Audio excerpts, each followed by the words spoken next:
di hari Jumaat ke? Ha?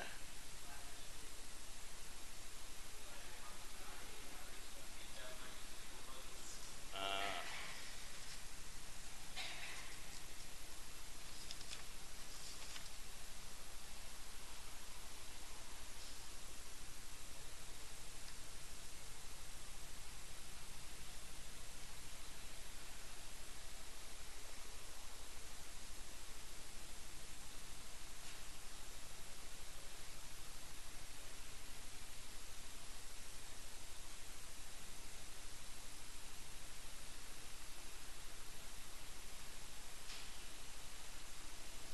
salah jilid kot.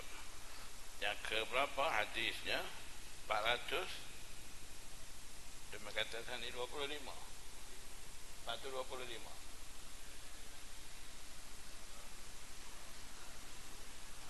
Mai buku tu 3. Ni salah jilid. Sini mula 494. Tak ada. Tak jumpa apa tu nak ngaji ke mana? Ada.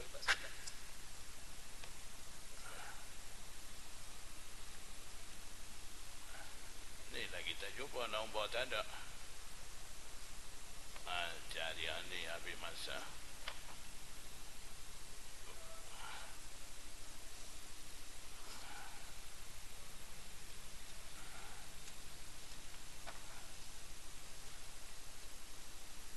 Jadi dalam abwab apa?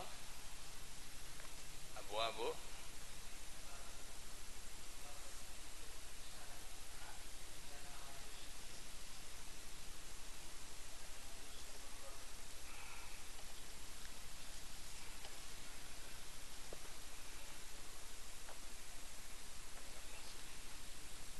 ya, kita.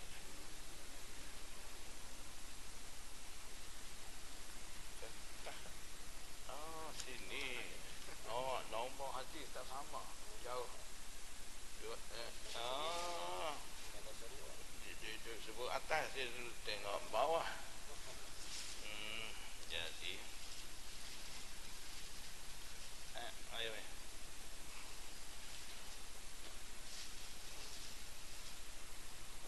Tak jumpa nak baca lagu mana?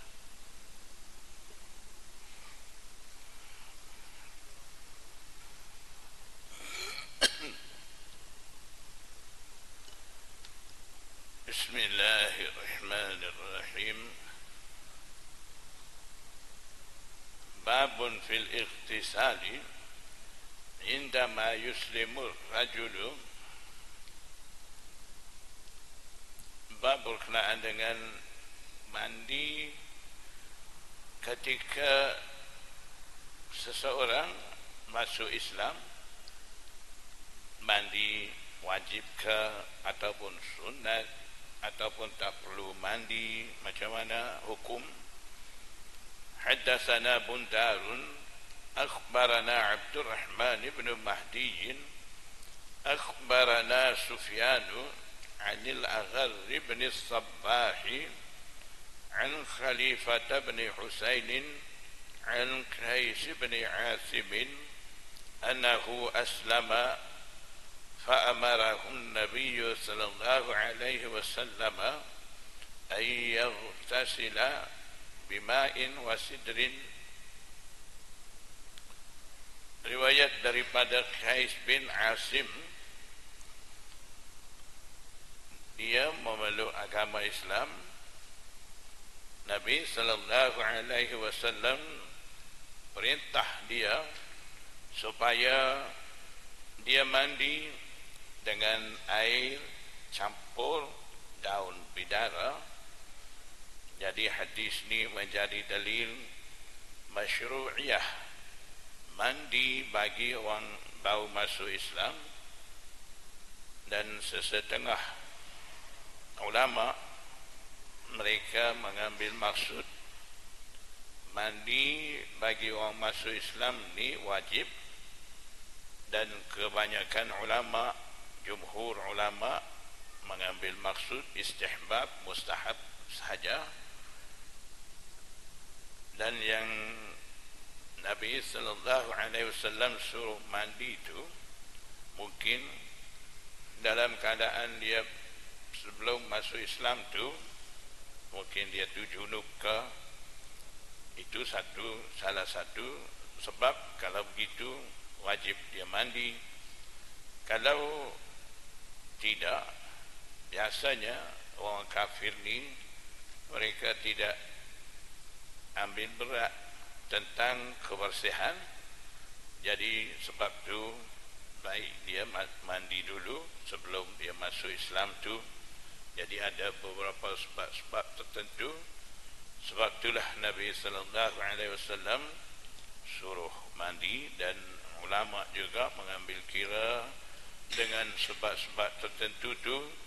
Yang kira wajib ada, dan juga ada yang kira mandi sebelum masuk Islam tu mustahab.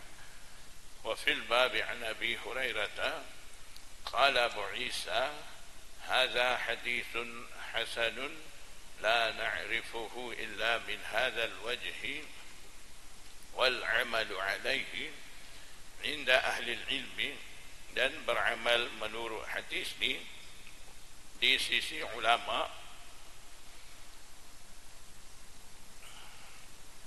yastahibbuna lirrajuli idza aslama ay yaghtasila wa yaghtasila siyabahu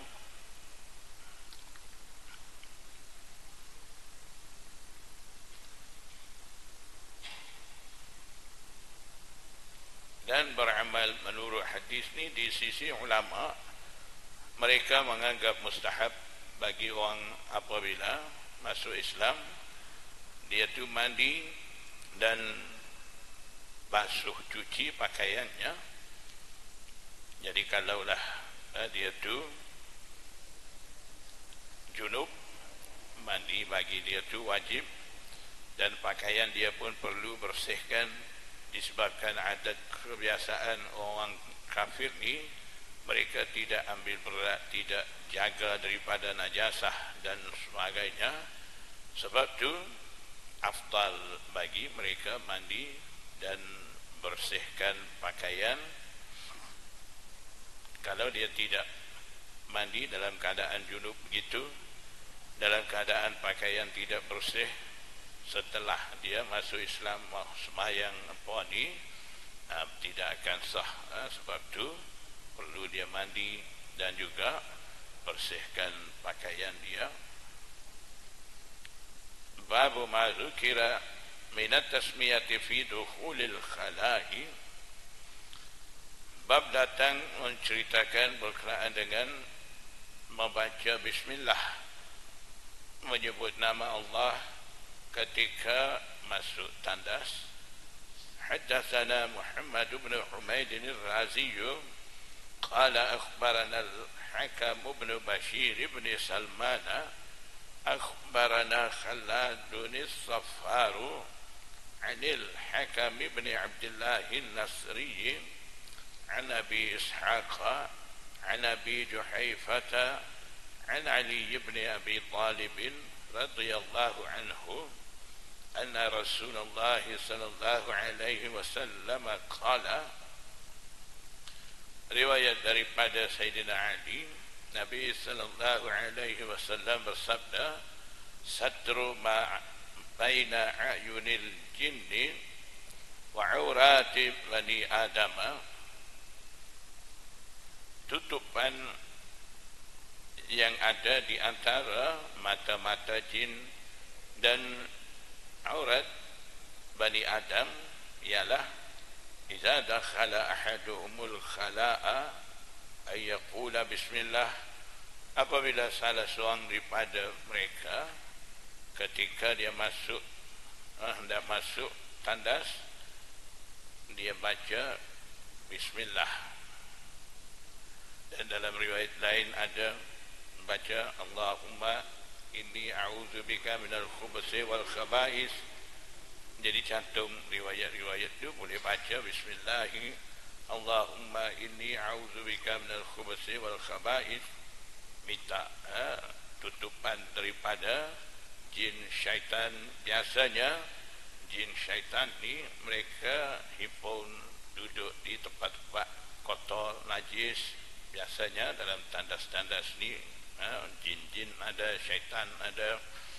Mereka suka mengganggu manusia. Jadi bila sebelum masuk tandas baca bismillah dan doa, Allahumma inni a'udzubika minal khubthi wal khaba'ith.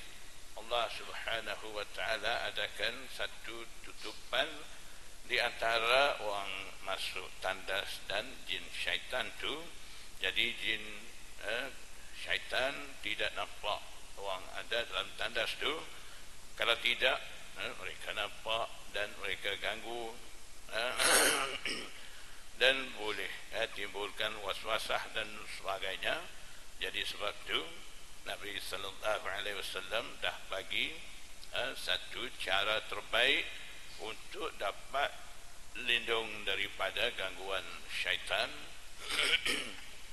Qala Abu Isa, hadha hadithun gharibun la na'rifuhu illa min hadzal wajhi wa isnaduhu laysa bidzaka. Isnaduhu laysa bidzaka maksudnya isnaduhu dhaifun. Imam Tirmizi kata hadis ni hadis gharib dan juga sanadnya dhaif.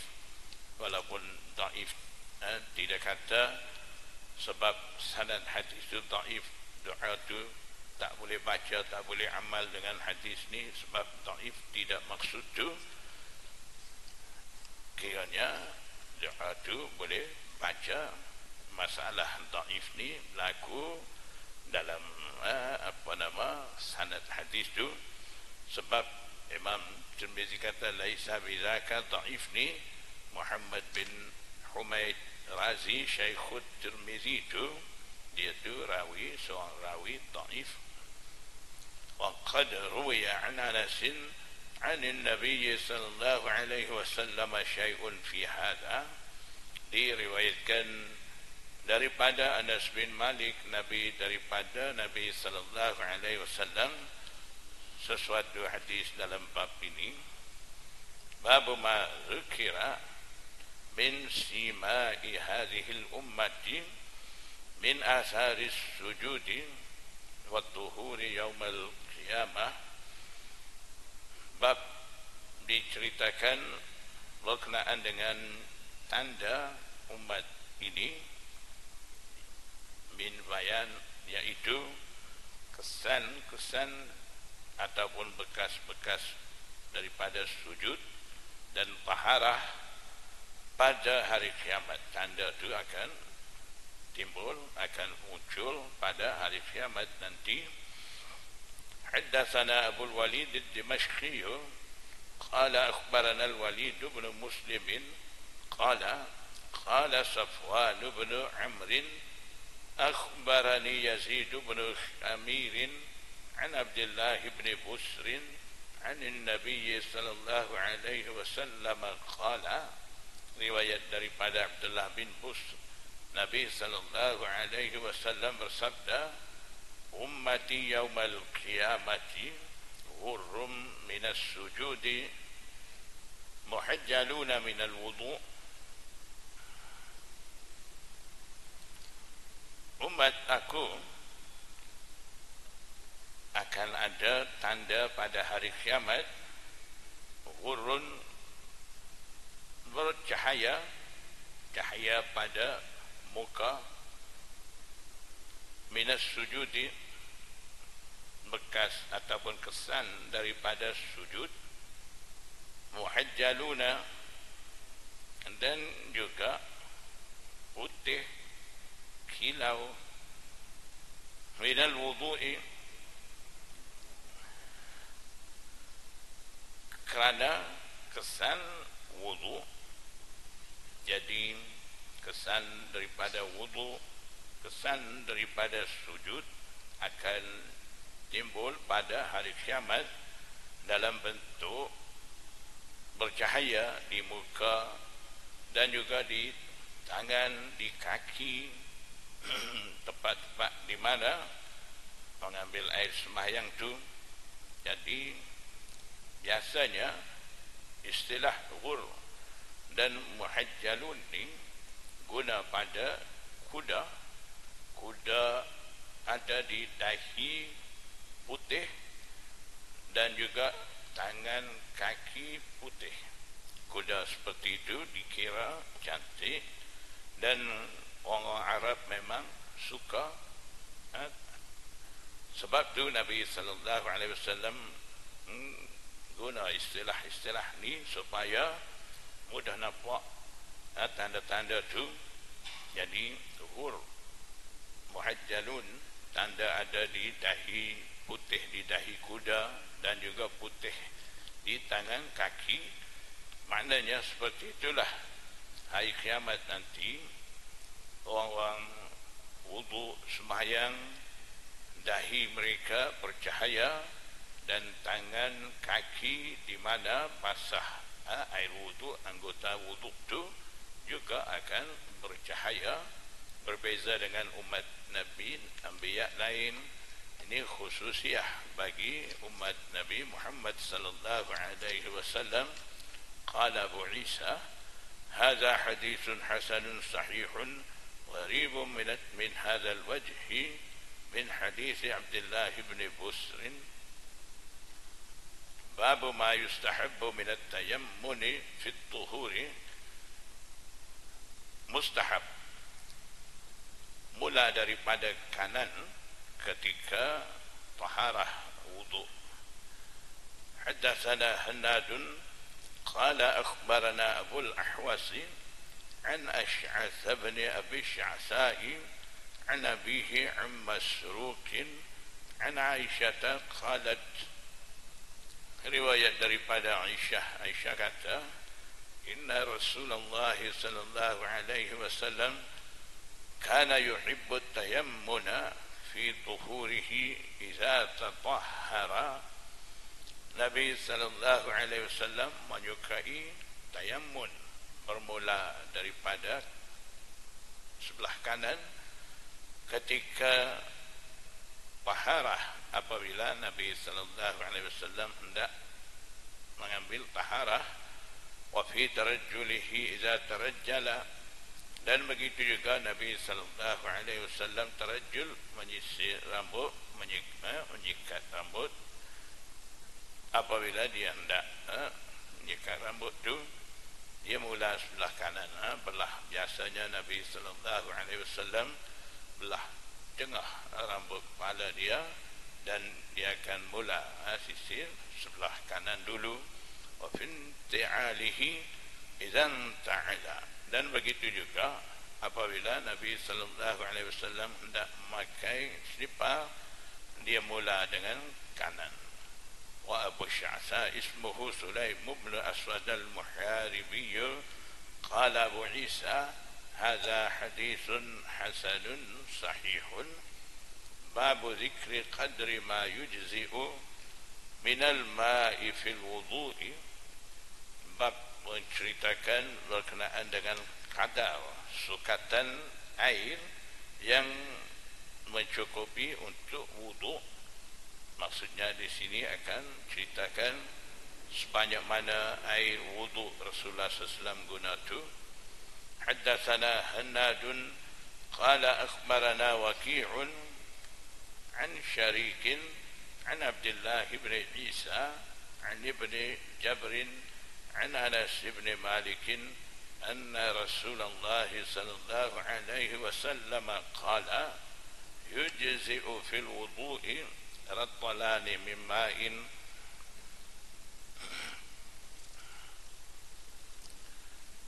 Riwayat daripada Anas bin Malik,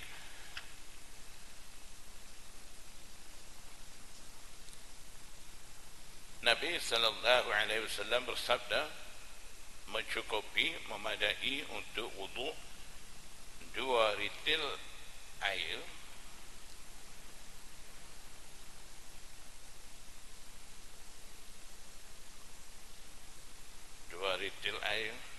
maksudnya 1 jupa air. Nanti hadis lepas ni kita akan baca Nabi sallallahu alaihi wasallam wudu dengan 1 jupa air dan mandi dengan satu gantang air. Qala Abu Isa, hadha hadithun gharibun la na'rifuhu min hadith syarikin ala hadha al-lafzi وروى شعبة عن عبد الله بن جبر عن أنس بن مالك أن النبي صلى الله عليه وسلم كان يتوضأ بالمكوك ويغتسل بخمسة مكاكية. Riwayat daripada Anas bin Malik, Nabi sallallahu alaihi wasallam wudu dengan satu mangkuk air, iaitu satu cupa air, dan mandi dengan 5 cupa. Ada setengah kira mandi dengan 5 cupa ni satu gantang, setengah kira 4 cupa tu satu gantang. Ada perbezaan kiraan di sisi a'immah. Jadi ini satu kebiasaan ataupun kepandaian Rasulullah sallallahu alaihi wasallam dan menjadi amalan sunnah wudu dengan sebanyak satu cupa air dan mandi pula satu gantang air. Kalau kira-kira tu tidak banyak sangat air tu, mungkin bagi kita tidak cukup. Nabi sallallahu alaihi wasallam boleh cukup dengan sebanyak air itu. Ada orang tanya kepada seorang sahabat, kalau rambut kepala tu lebat macam mana, mau cukup mandi dengan satu gantang air tu? Jawab kata sahabat tu, Nabi sallallahu alaihi wasallam lagi lebat rambut dan juga janggut, itu pun boleh cukup. Maksudnya memang Nabi SAW dah biasa, dah pandai. Jadi walaupun begitu, itu sukatan air tidak menjadi wajib. Tidak kata mesti guna banyak tu air tu ketika wudu dan ketika mandi, tak boleh lebih daripada tu, tidak boleh kurang daripada tu, tidak begitu. Kalau boleh buat sama dengan apa yang Rasulullah SAW buat tu, itu dikira lebih afdal, lebih baik. Di situ ada banyak pahala. Kalau kita tak pandai nak guna sebanyak tu ketika wudu dan mandi, lebih daripada tu pun tidak menjadi masalah, asalkan tidak membazirkan air tu. Babu ma zukira fi nadhi baulil ghulamir radhi'i. Bab menceritakan berkenaan dengan memercikkan air kepada air kecing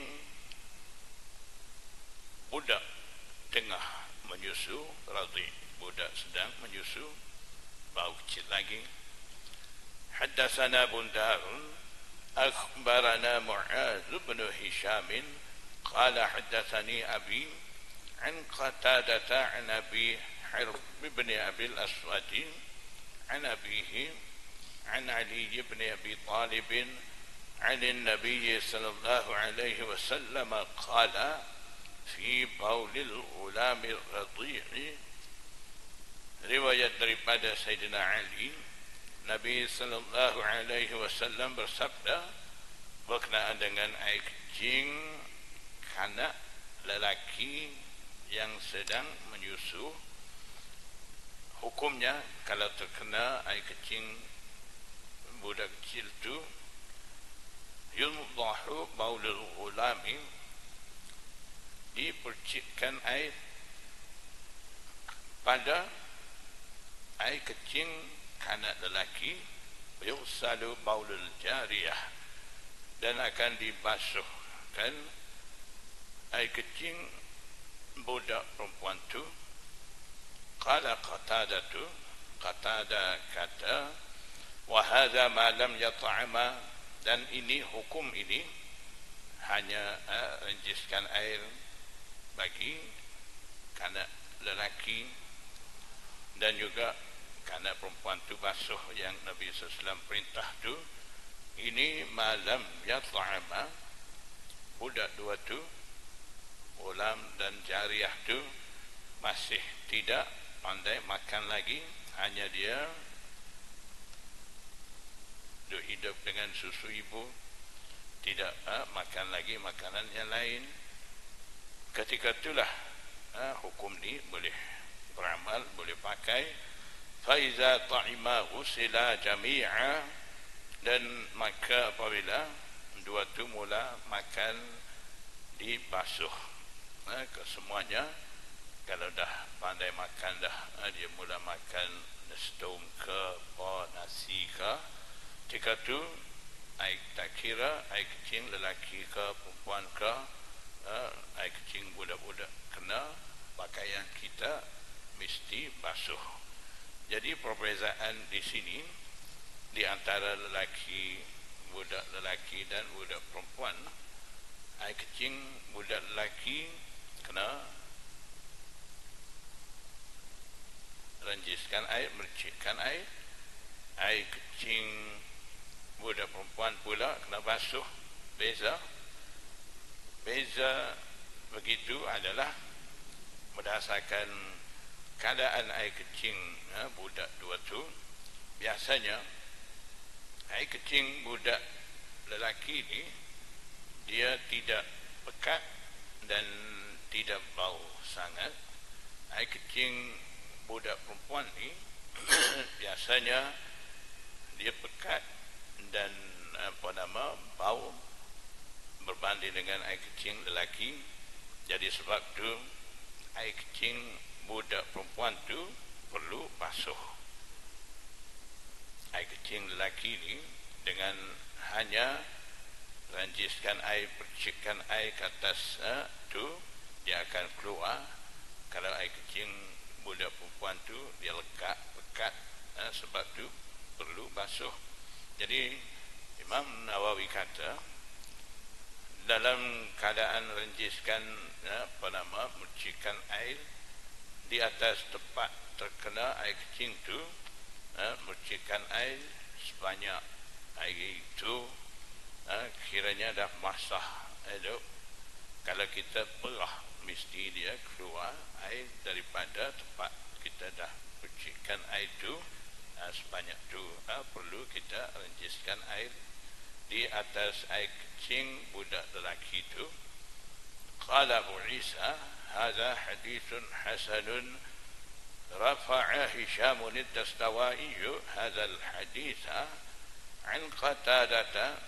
Hisham Dastawai meriwayatkan hadis ni daripada Qatadah secara marfu', wa waqafahu Sa'id bin Abi Arubah an Qatadah wa lam yarfa'hu, dan Sa'id bin Abi Arubah meriwayatkan secara mauquf hadis ni daripada Qatadah juga, wa lam yarfa'hu, dan tidak memarfu'kan hadis.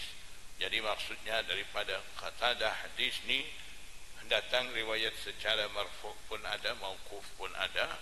Marfu' maksudnya dalam sanad tu hadis tu sambung terus sampai Rasulullah sallallahu alaihi wasallam, nisbah kepada Rasulullah sallallahu alaihi wasallam.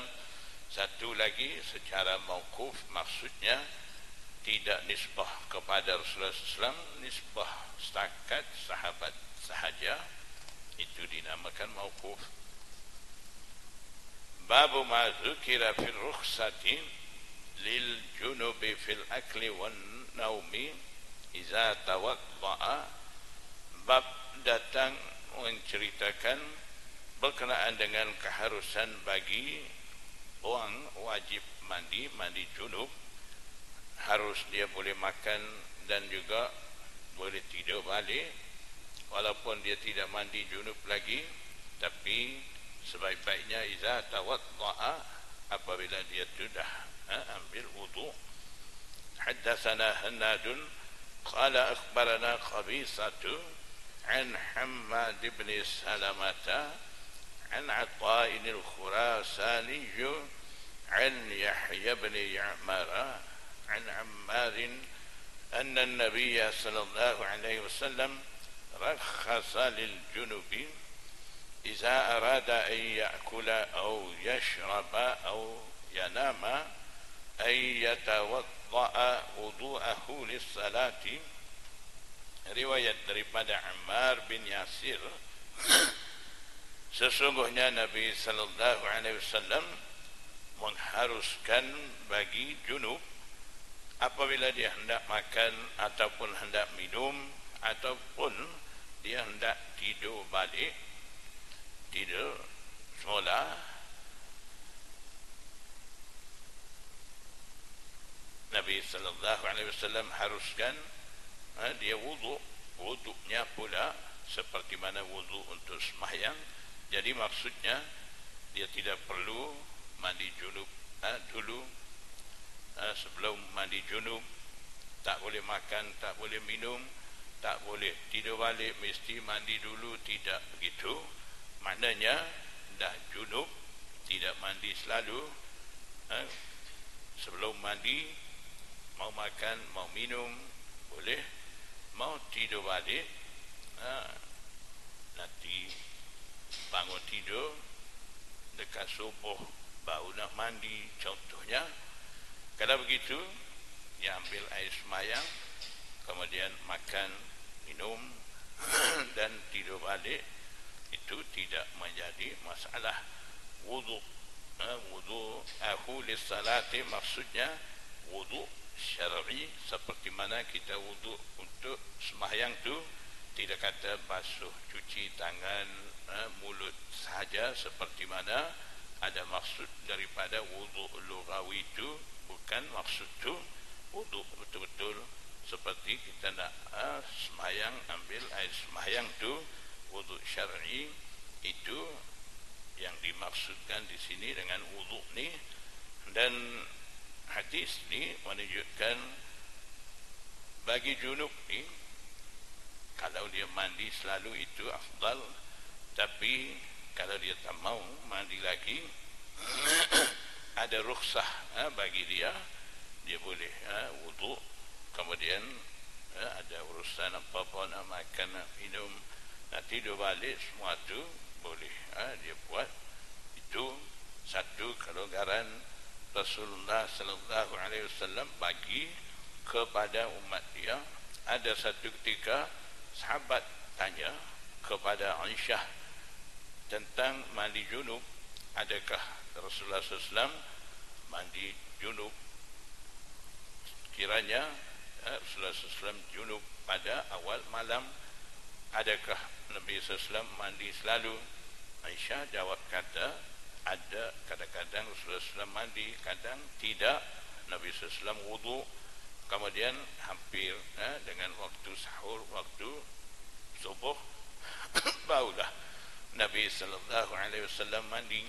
Jadi sahabat tu suka dia ucap alhamdulillah di atas nikmat Allah bagi keluasan, kelonggaran daripada amalan Rasulullah SAW tu.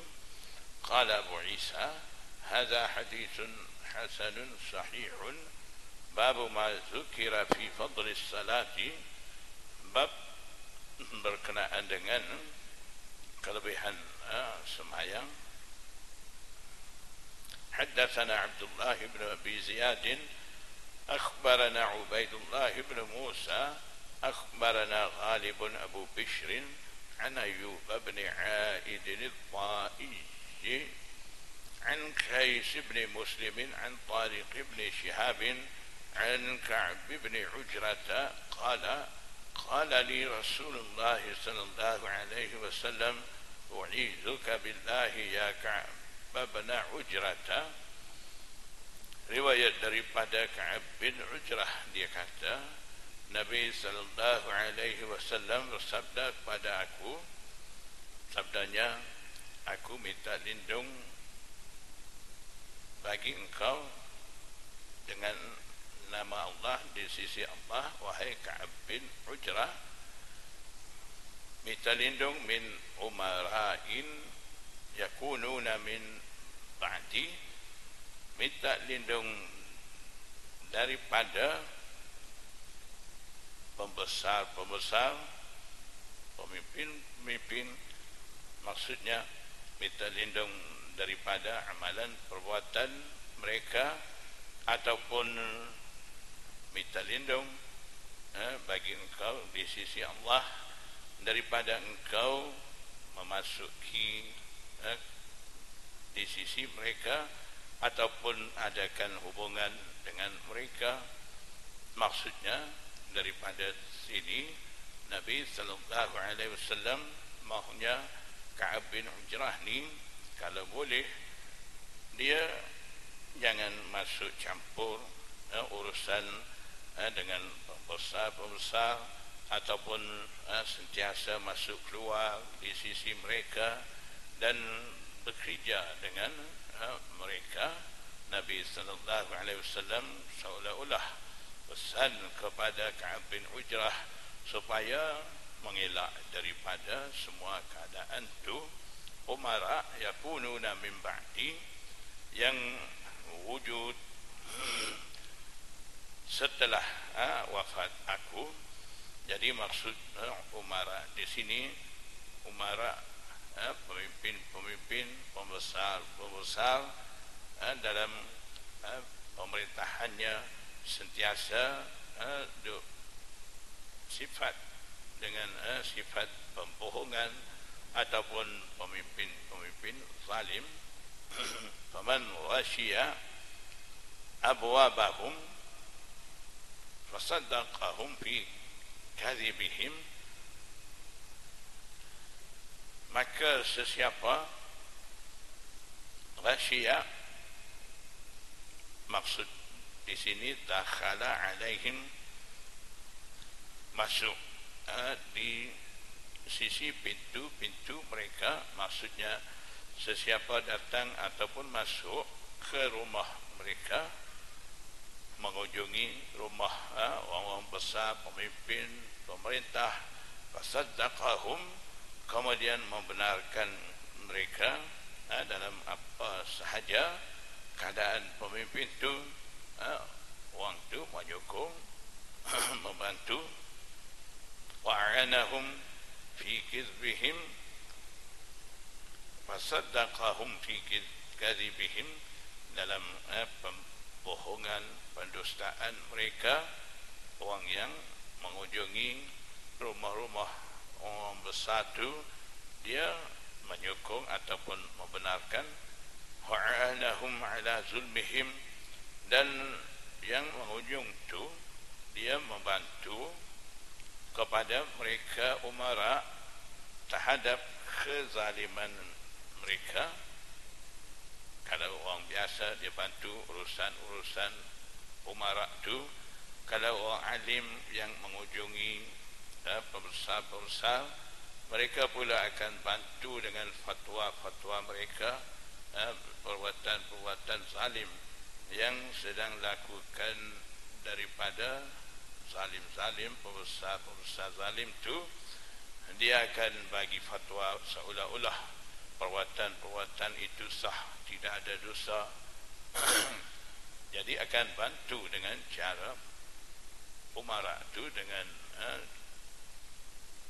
cara-cara seperti itu. Falaisa minni walastu minhum, Nabi sallallahu alaihi wasallam bersabda, orang yang bersikap sedemikian itu bukan dari kalangan aku, dan juga aku bukan daripadanya. Maksudnya di antara Nabi sallallahu alaihi wasallam dan orang seperti itu tidak ada apa-apa hubungan. Nabi sallallahu alaihi wasallam berlepas tangan daripada orang-orang seperti itu. Wala yaridu 'ala al-hawdi, orang seperti itu tidak boleh mendatangi telaga aku. Wa man ghasya abwa lahum aw lam yaghsha wa lam yusaddiqhum fi kadhibihim, dan yang kedua, orang datang di sisi tempat-tempat kediaman mereka ataupun tidak datang, sedangkan dia tidak menyokong, membenarkan dalam pembohongan mereka dan tidak membantu terhadap kezaliman mereka, fahuwa minni, dia telah dianggap dari kalangan aku, pengikut aku, wa ana minhu, dan aku juga daripadanya. Maknanya Rasulullah SAW mengakui umat dia dan terima wasayaridu alal haudi, dia tu datang di sisi telaga haud Kautsar tu. Ya Ka'b bin Ujrata, as-salatu burhanun. Setelah itu Nabi SAW pesan lagi pada Ka'b bin Ujrah, sembahyang merupakan tanda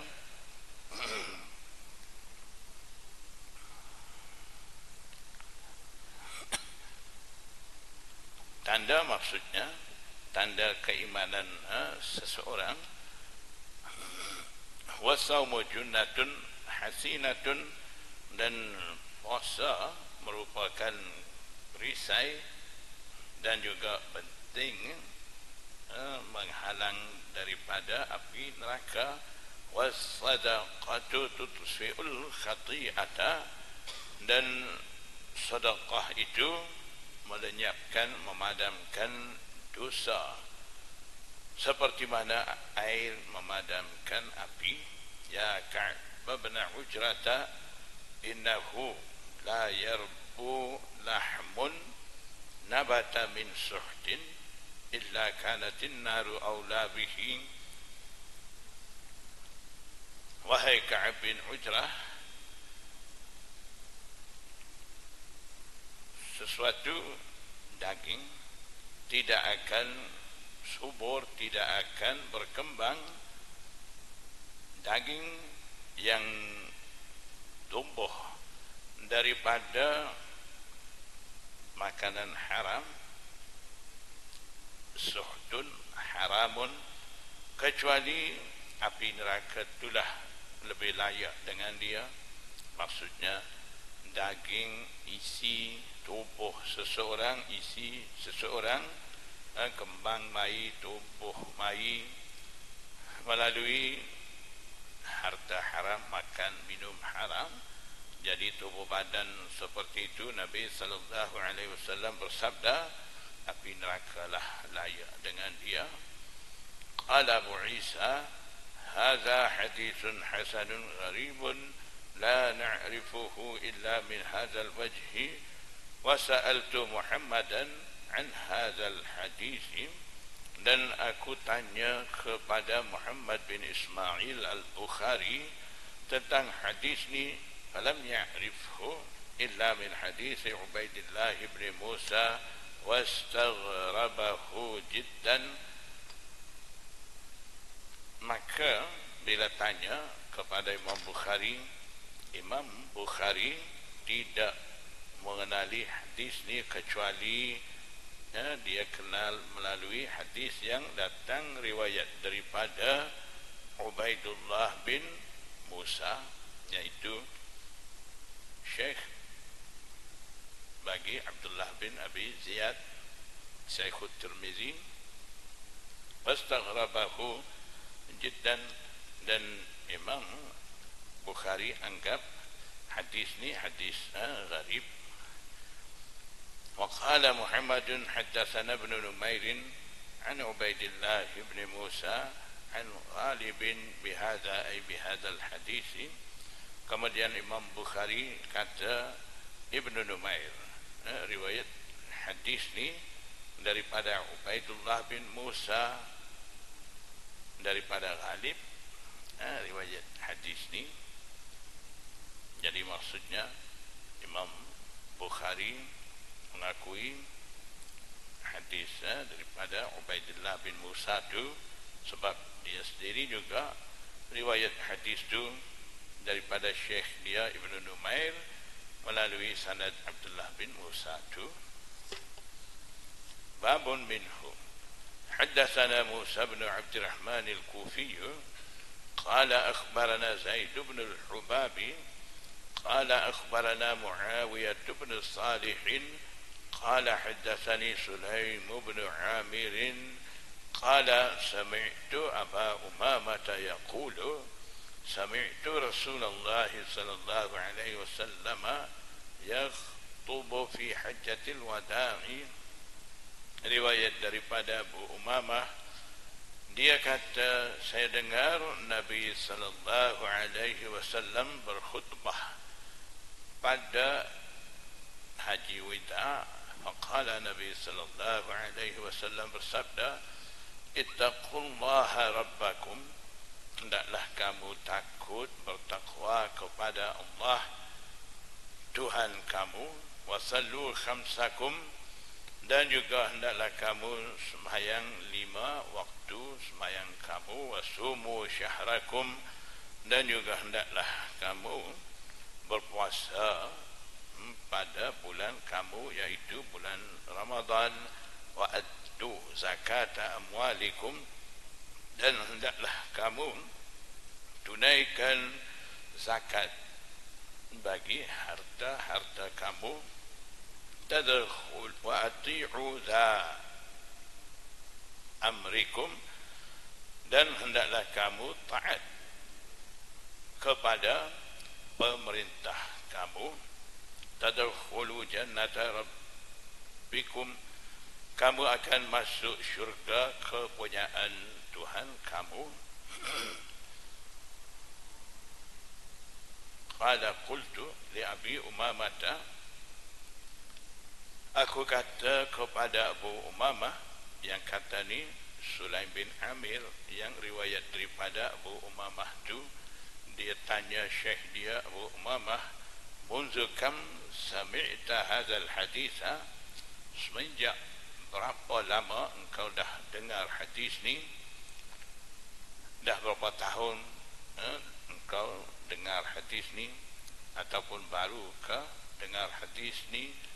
Qala, Abu Umamah jawab, kata, sami'tu, aku telah pun dengar hadis ni, wa ana ibnu 30 sanatan, ketika usia aku mencecah 30 tahun, umur dia 30 tahun tu, dia dah dengar hadis ni daripada Rasulullah sallallahu alaihi wasallam.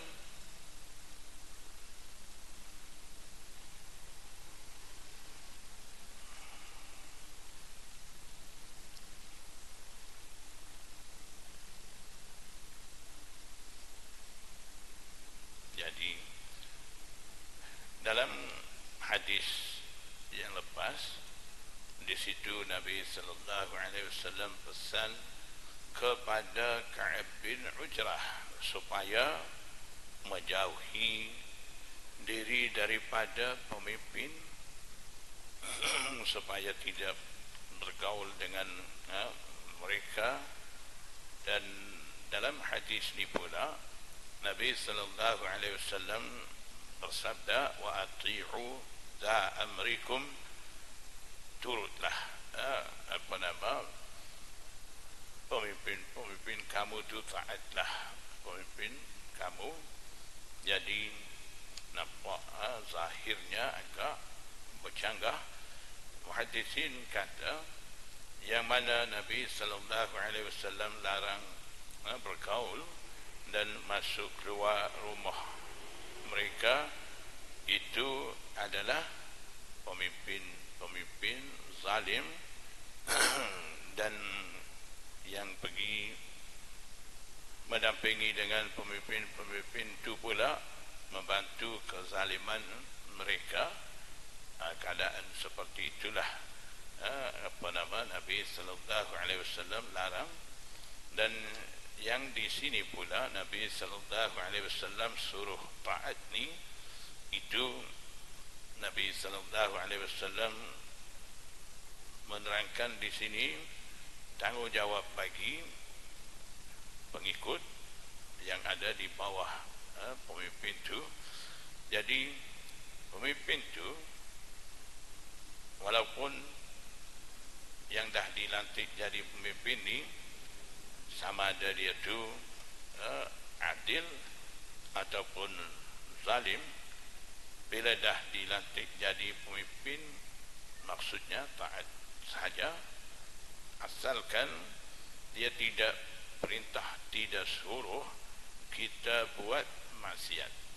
Jadi ini berkenaan dengan taat bagi pemimpin yang dah dilantik jadi pemimpin kita, yang tadi tak ada pasal-pasal pergi masuk keluar rumah mereka seolah-olah kita pergi bodek dengan mereka untuk dapatkan kesenangan hidup, habuan dunia, dan sengaja pergi menyokong kepada kezaliman mereka. Itu yang dilarang. Yang suruh ni taat supaya tidak menjadi kacau bilau disebabkan berontak dengan pemimpin dengan alasan pemimpin itu tidak betul dan sebagainya. Jadi keadaan pemimpin yang tidak betul dan sebagainya itu zaman sahabat ketika banyak tabi'i mendampingi dengan Abdullah bin Mas'ud satu masa, ketika itu pun dah wujud keadaan-keadaan seperti itu. Maksudnya ada satu ketika beberapa ramai orang mai jumpa dengan Abdullah bin Mas'ud dan mereka kata, di tempat kami ni pemimpin tu zalim, jadi kami tak mau taat dengan pemimpin tu, kami minta mau tukar pemimpin yang lain. Ketika mereka mai minta di sisi Abdullah bin Mas'ud, Abdullah bin Mas'ud kata, isbiru, kamu sabar dulu dengan pemimpin yang ada ni. Kemudian Abdullah bin Mas'ud bagi tahu satu hadis, maksudnya masa akan datang akan lebih teruk daripada masa yang ada sekarang. Jadi dengan apa yang ada keadaan sekarang ni, sabar. Kalau buat perubahan ataupun jatuhkan pemimpin zalim yang ada sekarang ni, mungkin akan datang ni lebih teruk dan lebih zalim. Itu maksud difahami daripada maksud hadis tadi. Dan lagi pun ada dalam hadis-hadis yang lain, Nabi sallallahu alaihi wasallam pesan, was-sam'i wat-ta'ati walau kana 'abdan habasyiya, walaupun pemimpin pemerintah tu hamba Habsyi, maksudnya walaupun di pandangan mata orang pemimpin tu lekeh dan sebagainya, Nabi sallallahu alaihi wasallam pesan taat kepada pemimpin tu. Jadi apabila dah dilantik jadi pemimpin, taat saja, asalkan dia tidak suruh kita buat maksiat. Kalau kita tak mau ketika buat pemilihan, ketika tu boleh kita pilih lantik orang lain. Tapi bila dah terlantik, maksudnya pilihan daripada orang ramai, dah lantik dia, jadi tak perlu di situ kita buat pemberontakan. Sebab berdasarkan sabdaan Rasulullah SAW, yang datang kemudian akan lebih teruk. Jadi melalui sejarah pun kita boleh tahu ketika berdasarkan syarahan yang ada dalam kitab Umdatul Qari Syarah Bukhari, di bawah hadis was-sam'i wat-ta'ati walau kana 'abdan habasyiya, di situ ada satu kisah Imam Badruddin Aini, dia masuk dalam Syarah Bukhari. Kisahnya zaman Sayyidina Umar, apabila seseorang melakukan kesalahan, Sayyidina Umar panggil dia di khalayak orang ramai. Kemudian Sayyidina Umar buang kain serban dia, letak satu tempat. Maksudnya itu satu cara memalukan orang tu di atas kesalahan yang dia buat tu. Dengan cara tu orang tu akan elak daripada perbuatan yang salah dia. Kemudian bila tiba mai zaman pemerintahan Ziyad, orang seperti itu dia cukur janggut di khalayak orang ramai. Maksudnya tindakan daripada pemimpin tu makin lama makin teruk, ada perubahan ke arah tidak berapa sama dengan keadaan dulu. Dan kemudian daripada itu, bila tiba zaman Hajjaj bin Yusuf, Hajjaj kata orang-orang macam tu apa bagi hidup baik pancur, dia pancur selalu. Maknanya makin teruk keadaan tu begitu. Jadi itulah maksudnya daripada hadis Abdullah bin Mas'ud, nasihat kepada orang-orang mai minta perubahan, nak ubah pemimpin tu. Mereka Abdullah bin Mas'ud nasihat kepada mereka supaya sabar. Jadi sabar dengan keadaan apa yang ada. Kalau tidak betul, boleh buat teguran yang baik, nasihat kepada pemimpin. Ud'u ila sabili rabbika bil hikmati wal mau'izatil hasanah. Kita ajak dia kepada ke jalan Allah supaya dia hentikan kezaliman dia dan dia memimpin ke arah lebih baik daripada keadaan tidak betul dalam pemerintahan dia. Boleh kita mau'izah, nasihat, ajak dengan cara baik tanpa menimbulkan fitnah pecah belah di antara umat Islam. Boleh kita bawa cara-cara tu. Kalau kita dah nasihat, dah bawa cara-cara terbaik begitu, kalau dia dengar, alhamdulillah. Kalau tak dengar, itu terpulang pada hidayat daripada Allah. Dah lepas tanggungjawab kita. Itulah yang dikehendaki supaya kita boleh betulkan keadaan umat Islam tanpa ada fitnah, pecah belah, balah marah satu sama lain. Keadaan-keadaan itulah yang dikehendaki oleh Rasulullah sallallahu alaihi wasallam. Jadi begitulah perbezaan maksud di antara dua hadis. Muhaddisin yang selaraskan dengan cara itu. Kalau pemimpin itu zalim, jangan kita sokong dia supaya menambah kezaliman dia dalam pemerintahan. Itu larangan daripada hadis bab dulu. Kalau tidak ada apa-apa keadaan-keadaan seperti itu, kalau dah dilantik jadi pemimpin kita taat saja. Itu maksud daripada wa ati'u za amrikum, dan juga was-sam'i wat-ta'ati walau kana 'abdan habasyiya. Jadi begitulah penyelarasan daripada muhaddisin terhadap pencanggahan hadis-hadis berkenaan dengan pemerintahan itu. Qala Abu Isa, hadza hadisun hasanun sahihun. Imam Tirmizi kata ini adalah sebuah hadis hasan lagi sahih. Akhiru abwabis salat, selesai bab berkenaan dengan sembahyang. InsyaAllah kita akan mula abwabuz zakat, abwabuz zakati an Rasulillah sallallahu alaihi wasallam. Itu kita akan sambung insyaAllah. Dan setiap kali Imam Tirmizi mula abwabul taharah,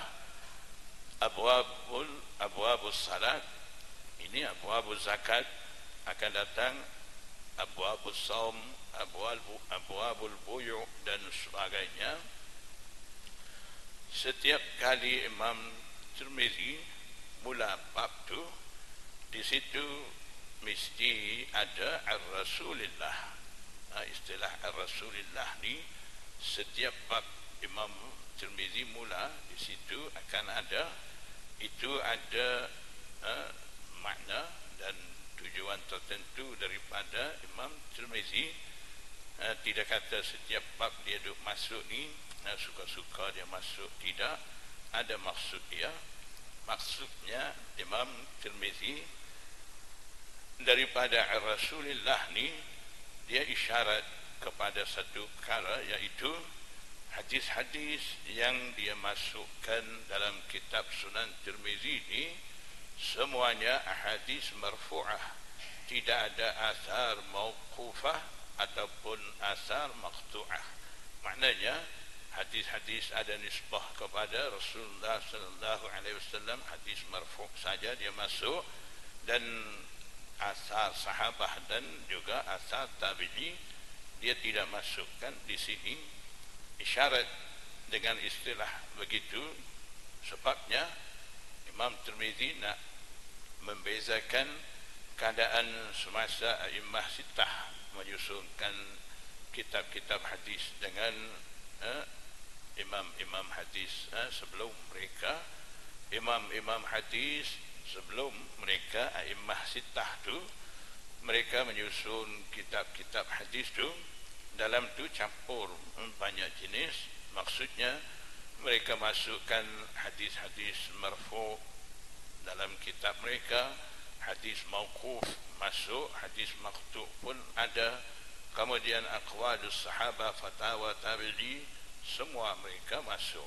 Kita boleh nampak contoh seperti itu dalam kitab Muwatta Imam Malik dan juga dalam kitab Musannaf Ibnu Abi Syaibah. Di situ kita boleh tengok. Jadi Imam Bukhari dan a'immah hadis masyhur, a'immah kutubus sittah, bila mereka wujud mai, mereka ada satu keazaman baru.